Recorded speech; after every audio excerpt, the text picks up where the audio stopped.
جامعۃ الرشید کی فضلاء کا سالانہ اجتماع اگلے مہینے انشاءاللہ ہوگا، اور اس کے بہت سارے مقاصد ہیں، بہت سارے اس کے اہداف ہیں اور بہت سارے اس کے فوائد۔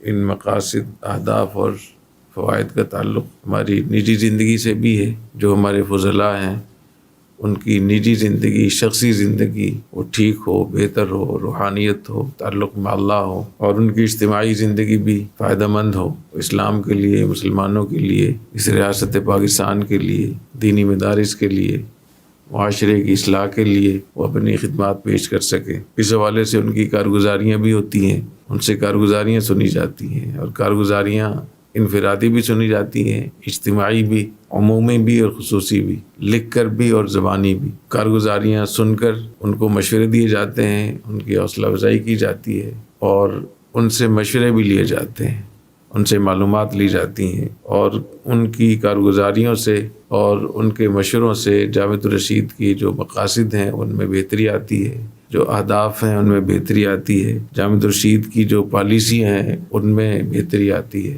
تو اس طریقے سے اس اجتماع سے جہاں فضلاء کو فائدہ ہوتا ہے، جامعۃ الرشید کے اساتذہ کو، شورا کو، اور یہاں کے جو مسئولین ہیں ان کو بھی بہت فائدہ ہوتا ہے۔ تو یہ جانبین سے ایک دوسرے کو فائدہ ہوتا ہے۔ اسی طریقے سے اساتذہ کے ساتھ ان کی ملاقات ہوتی ہے، اور اساتذہ کے ساتھ ملاقات ہونا، ان کی خدمت میں حاضر ہونا، ان سے دعائیں لینا، ان کو خوش رکھنا اور ان سے تعلق کی تجدید کرنا، یہ علم کے لیے، علم میں برکت کے لیے، اور جو ہمارے فضلاء اب اپنے علاقوں میں خدمات انجام دے رہے ہیں ان کے لیے یہ بہت مفید ہے۔ بہت، یہ سمجھے بیٹری چارج ہو جاتی ہے، 1 سال کے لیے بیٹری چارج ہو جاتی ہے۔ اسی طریقے سے جن امور پہ بات ہوتی ہے، گفتگو ہوتی ہے، وہ مسلم امہ کے مسائل ہوتے ہیں، قومی سطح کے مسائل ہوتے ہیں، اور وہ چیلنجز اور بحرانوں پر گفتگو ہوتی ہے جن سے ہم لوگ گزر رہے ہیں، پھر اس پہ حل بھی پیش کیا جاتا ہے، مشاورت بھی ہوتی ہے۔ تو اس طریقے سے اس اجتماع کی بہت برکات ہے، اور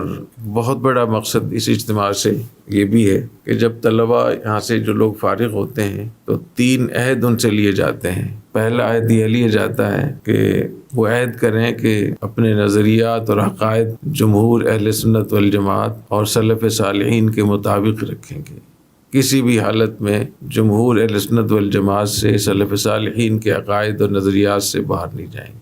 دوسرا ان سے یہ عہد لیا جاتا ہے کہ وہ عہد کریں کہ اپنی پوری زندگی وہ دین کے لیے وقف کریں گے۔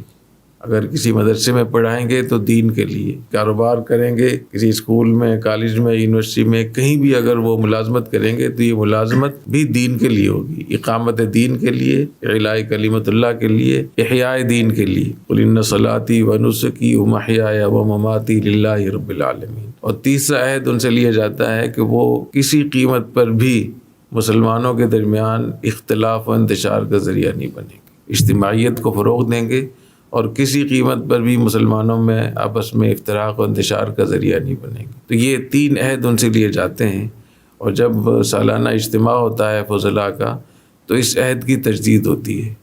تو دعا کریں اللہ تعالیٰ اس اجتماع کو کامیاب فرمائے، اور ہم سب کے لیے اس کی بہت اہمیت ہے، ایک صدقہ جاریہ ہے ہمارے لیے۔